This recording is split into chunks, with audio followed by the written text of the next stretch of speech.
Nakapunta na ba kayo sa Vietnam? Because this is my first time! At dahil catering is life, motherhood is lifer, and TikTok is lifest, mga kamare chef, we are here at Vietnam at pupunta muna tayo sa Hanoi. Long story short, na-delay yung flight namin kasi may possibility palang magka-problem ang aircraft or yung kapitan kapag masyado makapal yung fog.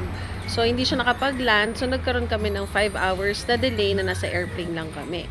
Pag-landing namin sa airport, sa Hanoi, eto na. Una kong nakita is pho. I was so hungry. And tinikman natin. And mga kamare chef, I will not sugarcoat my review. Hindi ko to nagustuhan. Hindi ko rin naman alam yung pangalan ng place. Pero siguro nga tama yung mga nasa vlog na napapanood ko. May mga restaurants na magaling silang gumawa nito. So, this one is medyo malansa. Ewan ko yun, nakikita ko yung mga kumakain, nasasarapan naman sila.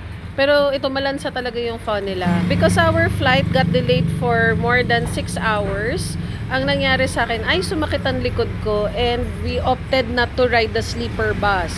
So, hindi kaya ng sleep disc ko na humiga tapos matatagtag ako sa bus. We ended up looking for a Grab.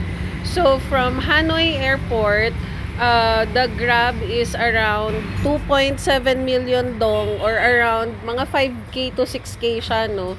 Pero, mga kamare chef, sobrang layo niya. Para kang nagbatangas to Baguio. Ganun siya kalayo. So, hindi na rin siya yung parang sinasabi sa mga vlog na may mga manloloko daw na Grab driver. Hindi. Mahal lang siya kasi malayo siya.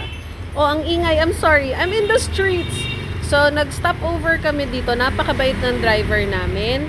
At bumili ako ng jackfruit at saka sugarcane, tapos nagkape yung asawa ko.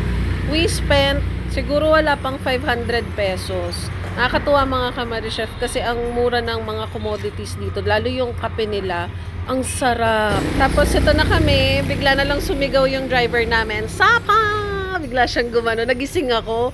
Sabi ko, wow, ang ganda ng Sapa! Sobrang dami ng fog.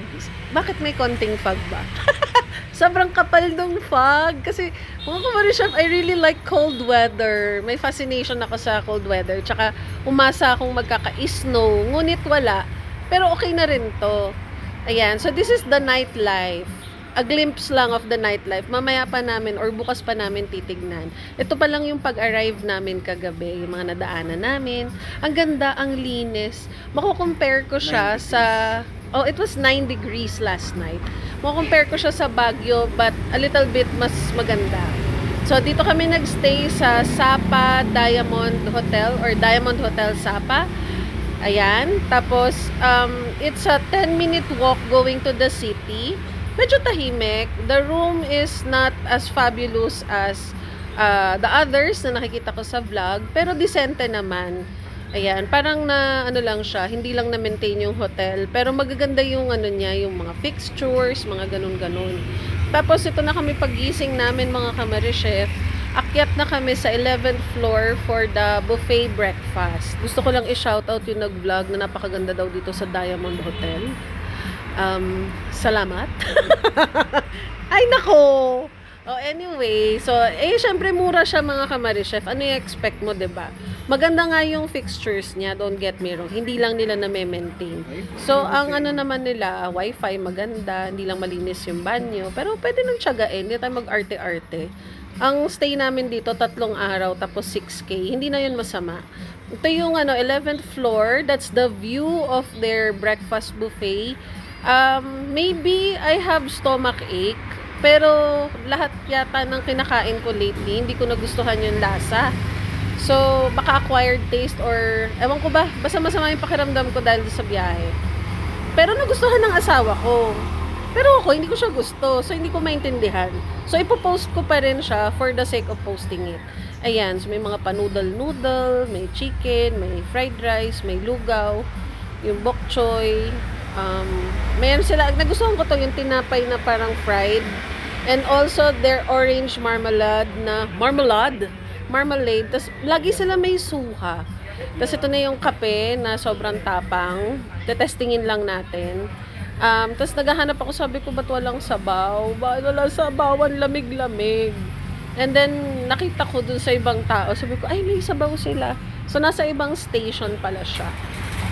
Ayan mga kamari-chef. Sama talaga ng pakiramdam ko. Parang nag-LBM kasi ako. Okay, so ito na yung pasabaw nila. Ang daming cilantro. And then the broth. I was afraid kasi nga pagdating namin sa airport, yung sabaw was malansa. So sabi ko baka malansa din to. Ayan na. So nung tinikman ko, masarap yung sabaw, masarap yung noodles. Pero there's something about their meat na may sting. Baka hindi ko alam na hindi to beef or chicken or pork. You know, I'm very... So, ayun lang mga kamari-chef. Mag-upload ulit ako later sa aming ikot-ikot dito sa May Sapa, Vietnam. Bye-bye!